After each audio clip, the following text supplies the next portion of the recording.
What is up, everyone? JD here with another everyday carry video. Oh, all of you are doing well out there today. Today I just wanted to provide a quick and fast little update on my Hogue Doug Ritter.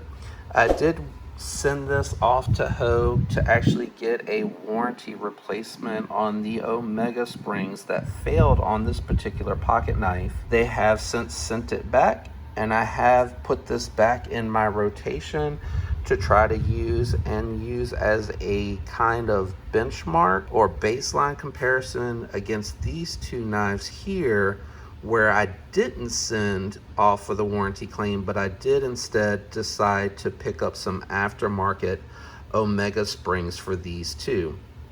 The thought process behind this now is going to be, with all of these having new Omega springs, two of them having the aftermarket and the Doug Ritter having a factory replacement, is that I have, again, the baseline to compare what the OE spring is doing versus the true aftermarket springs, and seeing, is there really a difference? Are they more reliable with the aftermarket versus the factory springs?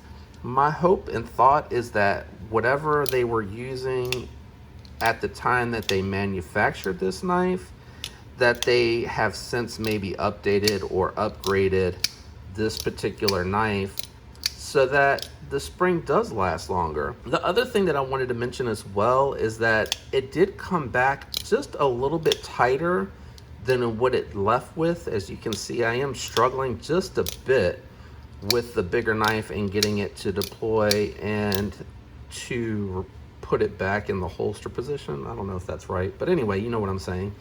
I'm gonna leave it like that. I wanna see if that has anything to do, because my hunch is that it's not with the deployment, but rather with putting the blade back in the holster position. I feel like what happens is that impact from the blade closing is what caused the spring to get distressed and break. I don't know if I'm explaining that right, but what I'm saying is that that impact, as you can see, it kind of bounces when it lands. I don't know that I can, maybe I can try to slow it up so that you can see that, but I am noticing that, especially with the Benchmade, that you really do see and feel like a bounce of the Omega spring and the crossbar lock with it closing, and you can really hear it more pronounced on the, if it wants to focus on my hand, sorry, more pronounced on the Benchmade. So I really quickly just grabbed my my iPhone. That's why you see a lot of shaking when I'm talking, because I just wanted to do a really quick update and kind of explain what my guess is on as to why these broke to begin with. So I did tighten all of them up just a little bit so they're not quite so liquidy, I guess. And you can see that I do have a little bit of an issue with deployment and with lockup unless you really put a lot of wrist behind it.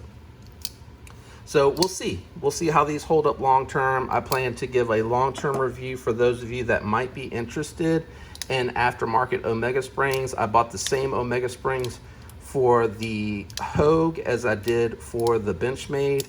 So I will monitor these long term and see how long they hold up and give you guys an update and a better quality video. But I did want to let you know that I got this back really quick. I think I was without my knife for maybe 2 weeks, which is a bummer, because I really do love my Doug Ritter. Like, this thing is a seriously good value with 20 CV knife steel, a fantastic blade profile, excellent grips. The contoured grips really do lend confidence in hand when you're holding this knife. The jimping going all the way up so that it's back further, up further, depending if you have gloves, whatever you got going on. Really good knife. I wish this was more readily available. It's a KnifeWorks exclusive, but it's a fantastic knife. Anyway, I will keep you guys updated. Again, this is just a quick short video. Thanks for tuning in. Leave a like if you're enjoying the content. Subscribe. It really helps me with the channel. I hope you all continue to stay well. Have a great week. Peace.